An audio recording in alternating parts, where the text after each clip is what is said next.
Hi everybody. Gosh, I hope you're having had a good weekend. And this is lesson 85. We're going to talk about to see and to come. Irregular verbs, to see and to come. So I have the chart that's very similar to the one in your book. And if you look at the infinitive, to see, and then you see the simple present is see, and then sometimes you have to add the S. Present participle, seeing, and the simple past, saw, and the past participle was seen. So do you see that the simple past and the past participle those are the irregular forms of the verb.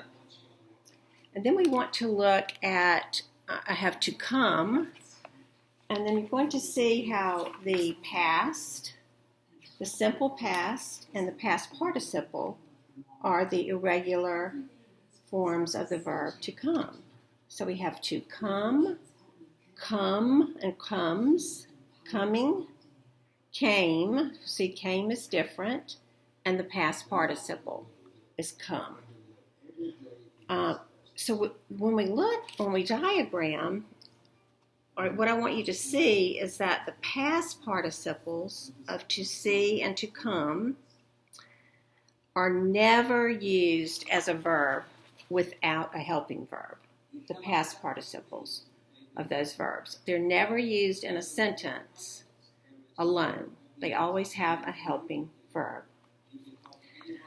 I think you could try to work on the chart like you've done before. And we'll just let you try to make your own chart for to see. Just look at the to see, the singular and the plural. First person, second person, and third person. So I want to see if you can do that. So you might want to pause the video and see if you could make the chart for to see. And after you do that, I want you to see about making a chart for to come, for singular and plural, and for first person, second person, and third person. So I think that you should be able to do that. So we know to come is an irregular verb in the simple past tense, and it has an irregular past participle. So I think that you worked on these types of things in Latin also, so I think you should do a good job with this. So check your work with the chart that's in your book on page, in lesson 85. Both charts are there. I want you today, you're also going to be reading and enjoying the poem Rambler Rose by Hilda Conkling. And if you get a chance, go outside and illustrate maybe some of the flowers that you see blooming or take a photograph of them. Once it stops raining, I know that you can get outside and do that. You're going to be skipping sound in this lesson 85 and the oral narration. You're not going to be doing that. Then you're going to work on the sentences, one for punctuation. And the sentence is, "Oh, grandfather, I have found my bedroom." So you're going to look at that and decide there's some commas missing and quotation marks. And then you can check your work. So maybe pause now and then go ahead and punctuate that sentence and then check your work. And then I went ahead, after you've done that, and let's look. This is where the correct punctuation was. You've got O, grandfather. You have a comma after O, and grandfather. I have found my bedroom. And there should be quotation marks around the sentence because this is what Heidi was saying. And just always note that the period is inside the quotation mark. After you have punctuated that sentence, move on to the diagramming. You have 3 sentences today. Now come and look at mine is the first one. And I want you to remember this one's going to have the you understood subject, and you're going to have, I'm going to show you quickly, when you diagram it, remember you're going to have come and look.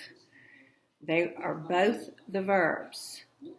So remember how we diagram that, and then your your prepositional phrase goes in parentheses.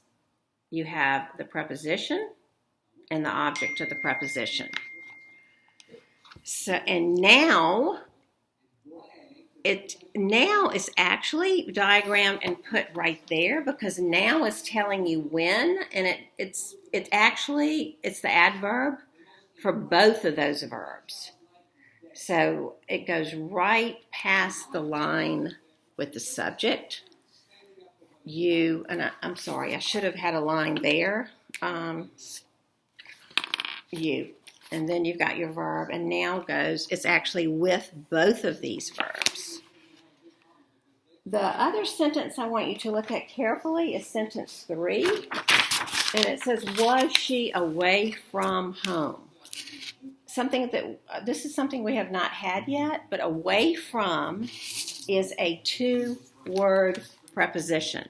So when you're diagramming it, away from are going to go on the one line where the preposition goes. Away from is a 2-word preposition, something different.